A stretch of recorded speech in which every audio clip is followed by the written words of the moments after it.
What's up guys, it's Tommy here and welcome to the Liverpool Man City post-match analysis video. And this was an absolutely shocking performance in the second half by mainly Alisson and Liverpool's defense. And the most frustrating thing for me about this game is that at 1-1, when Salah scored that penalty, Liverpool looked well in the game. We looked like the team that could go on and actually win the game and get back in the title race. And I don't want to criticize and blame Alisson too much because he has been absolutely fantastic for Liverpool. He has been by far the best goalkeeper that I have seen play for Liverpool, and I've been supporting Liverpool since 2005. And I think Alisson today, I'm not sure if he wasn't right in the head.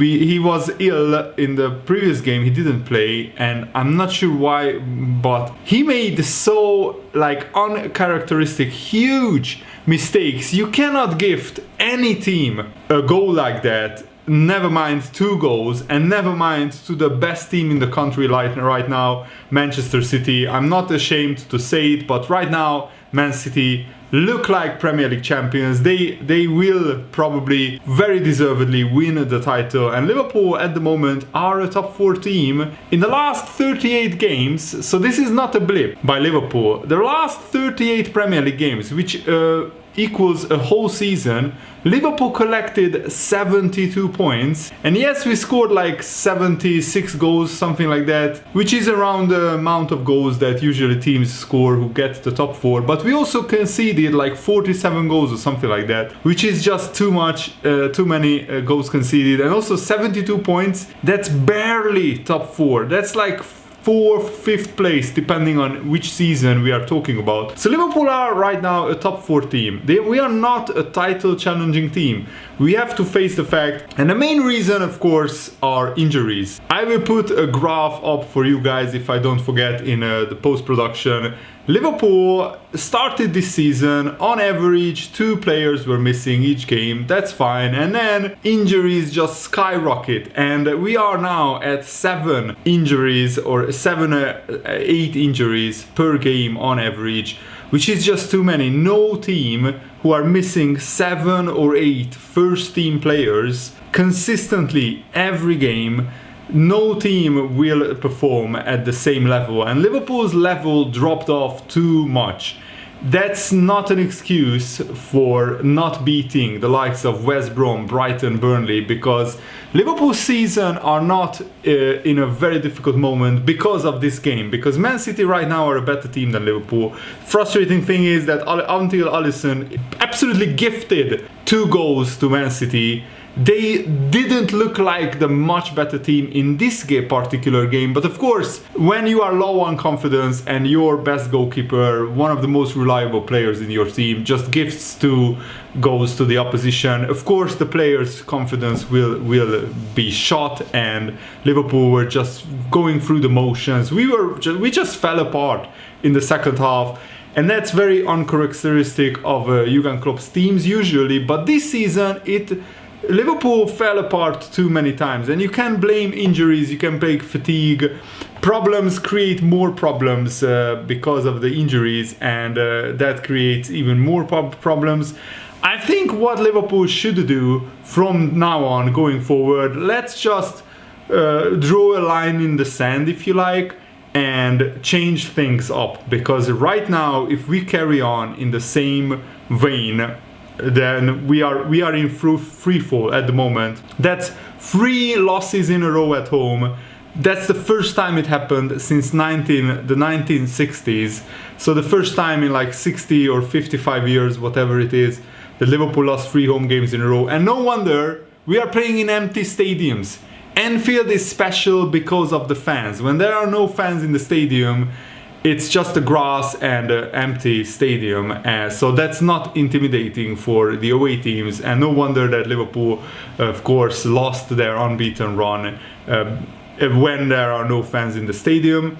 So I think what we should do from now on is play Ozan Kabak and either Ben Davies or Nat Phillips, whoever Jurgen Klopp thinks is best suited to partner Ozan Kabak, and we should push both Fabinho and Henderson into midfield and get that rhythm back that we had last season. And also Fabinho and Henderson are such great energetic midfielders. We are missing them from midfield. Thiago is a great player, don't get me wrong. Curtis Jones had a blast of a performance. He was the best Liverpool player on the pitch tonight, in my opinion. And Jurgen Klopp, I think, made a mistake of taking him off, but you know, I don't want to criticize Jurgen Klopp too much. This defeat is on the players. Jurgen Klopp set the team up tactically well, I think, but Jurgen Klopp cannot like play well instead of the players. He can just set the team up as best as he can, and the rest is on the players. And I think the players need to stand up and be counted, because right now too many of them are having bad seasons. Too many of them are not living up to the standards that they set themselves in the last 3 years, and it's inevitable. For 3 years Liverpool were performing at 100 miles an hour in every game. We squeezed everything out of this squad. And of course now like half of the Liverpool starting 11 is injured, but still the players that are on the pitch, just some examples: Firmino, Sadio Mane, Trent Alexander-Arnold, even Andy Robertson at times just don't look their usual selves. They are not performing at the best of their abilities. Trent Alexander-Arnold even said before this game that he's not having a good enough season. His performances haven't been good enough, and he needs to improve and he needs to perform better. The players need to step up, and I think this is the biggest challenge in Jurgen Klopp's career. He needs to galvanize this team somehow. He needs to get a rhythm back, the energy back. Of course, with so many injured players, that's a problem. But now with Mane back, with Fabinho back, with Alisson back, hopefully Liverpool will get more rhythm. And as I said, I would play Kabak and Davis as a centre-back partnership. Make them form an understanding, make them form a centre-back partnership. I mean, we don't have much to lose right now, because at this rate we are losing more games than we are winning. In the past month we lost so many games in the Premier League, and we only won like 2 out of the last like 6 or 7 Premier League games. Our record is really pretty shocking if you think about it.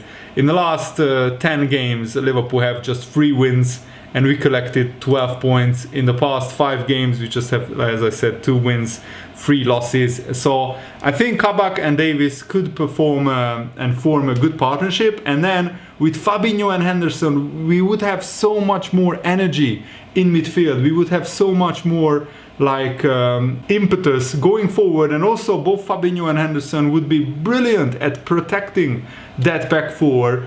One of the reasons why Liverpool were so good in the past 2 seasons is that we had both Fabinho and Henderson in midfield, and they protected Van Dijk and Gomez brilliantly. Of course we are missing Van Dijk and Gomez. They are 2 of the best centre-backs in the whole world. But I think the Liverpool current players who are fit, who are available, need to step up and they need to perform better. Otherwise we won't make top 4 if the players don't step up. Right now we are still in 4th place, but if Everton win their games in hand, then they could jump ahead of us. And also, I mean, Tottenham, after losing 3 games in a row, they won today, and if they win their next game, they will be just 1 point behind Liverpool. Liverpool have 3 losses in the past 5 games, and the next 2 Premier League games, Leicester and Everton, are absolutely crucial. These are the games that Liverpool absolutely have to win.